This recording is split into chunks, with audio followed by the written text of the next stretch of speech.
Hello.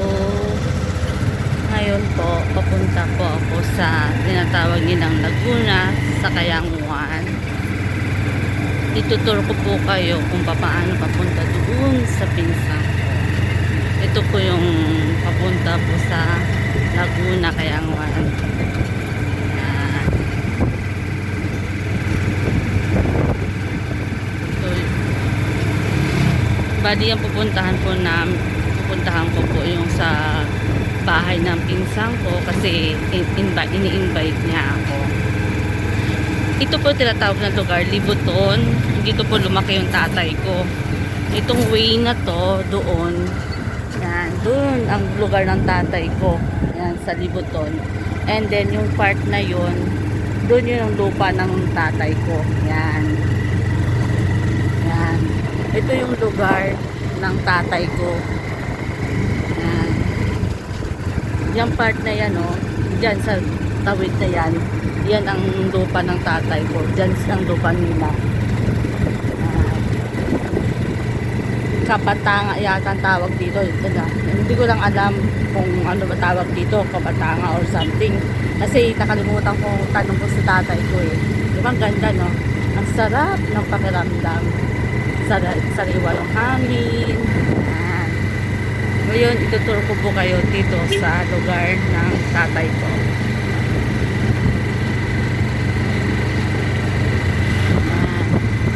Ganda ng tanawin.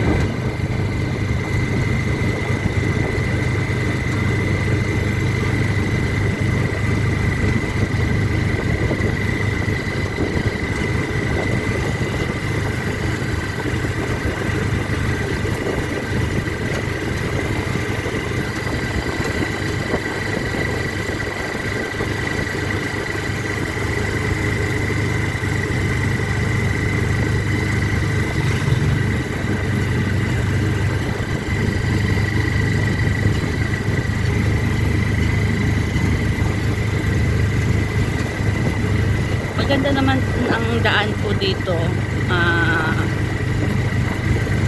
May mga simentado na rin siya.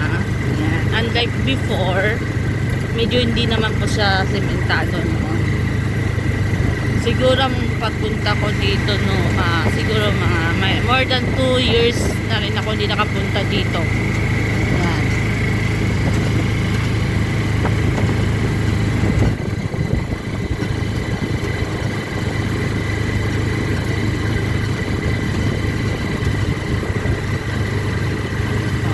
Ang ganda ng tanawin, no?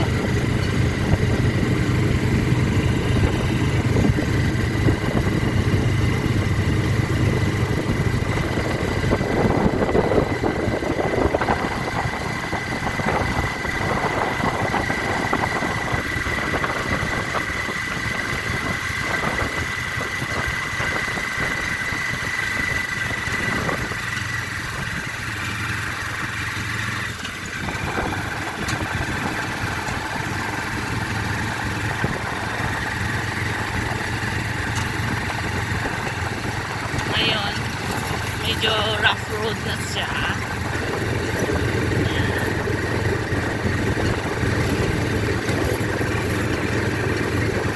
Ayan. Yan, ayan po. Actually, dito din po sa Kayanguan, nakatira yung mga iba namin kamag-anak. Andun banda, oh, dyan sa lugar na yan. Andyan nakatira din mga pinsang ko. Mga kawaling.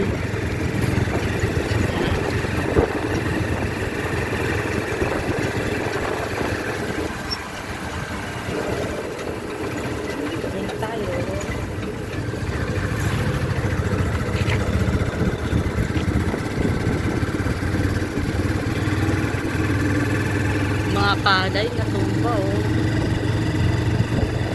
Kasi sa sobrang lakas ng ulan ng mga nakaraan.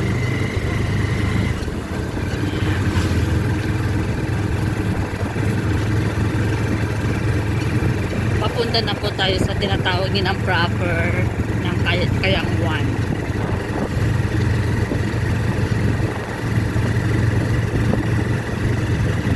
Kahit hindi po ako masyado pumupunta po dito sa Aklan, pero once na natandaan ko yung Once na napunta ko po yung isang lugar, natatandaan ko naman po kaagad.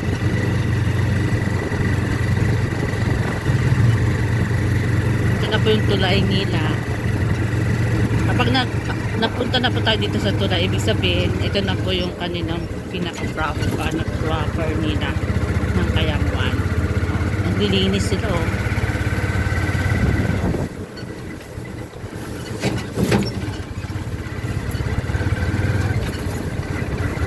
Malinis, di